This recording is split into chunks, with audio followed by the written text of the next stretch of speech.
આપ જોઈ રહ્યા છો વાયએનએન ન્યૂઝ. હવે જોઈએ અગત્યના સમાચાર. સ્વામિનારાયણ મંદિર હરની વડોદરા દ્વારા પહેલગામના મૃતકોને અપાઈ શ્રદ્ધાંજલિ. જમ્મુ કાશ્મીરના પહેલગામમાં 22 એપ્રિલના રોજ પ્રવાસીઓ પર થયેલા આતંકી હુમલામાં 27થી વધુ નિર્દોષ પ્રવાસીઓએ જીવ ગુમાવ્યા છે. ત્યારે મણિનગર શ્રી સ્વામિનારાયણ ગાદી સંસ્થાન સંચાલિત શ્રી સ્વામિનારાયણ મંદિર હરની મુક્ત જીવન સ્વામી બપ્પા રોડ સ્થિતિના પૂજનીય સંતો મહંત શ્રી સનાતન સ્વરૂપદાસજી સ્વામી તથા શ્રી ગુરુપ્રિયદાસજી સ્વામી અને હરિભક્તો દ્વારા સ્વામિનારાયણ બાપા સ્વામી બાપાના સાનિધ્યમાં કેન્ડલ પ્રગટાવી મૃતકોની આત્માની શાંતિ માટે સામૂહિક પ્રાર્થના મૌન ધ્યાન કરીને શ્રદ્ધાંજલિ આપવામાં આવી હતી.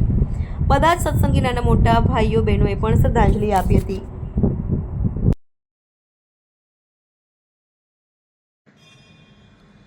મણિનગર શ્રી સ્વામિનારાયણ ગાદી સંસ્થાન સંચાલિત શ્રી સ્વામિનારાયણ મંદિર વડોદરા ખાતે પહેલગામમાં જે આપણા ભાઈઓ મૃત્યુ પામ્યા છે તેમને સ્વામિનારાયણ ભગવાન વધુને વધુ મૂર્તિ સુખ આપે અને તેમના પરિવારજનોને આઘાત સહન કરવાની શક્તિ અર્પે તેવી ભગવાન સ્વામિનારાયણના ચરણોમાં પ્રાર્થના. સાધુ સનાતન સ્વરૂપદાસજી, ગુરુ શ્રી મુક્તજીવનદાસજી સ્વામી, મણિનગર, અમદાવાદ. જય Shri Swaminarayan. Subscribe now and press the bell icon. Never miss an update.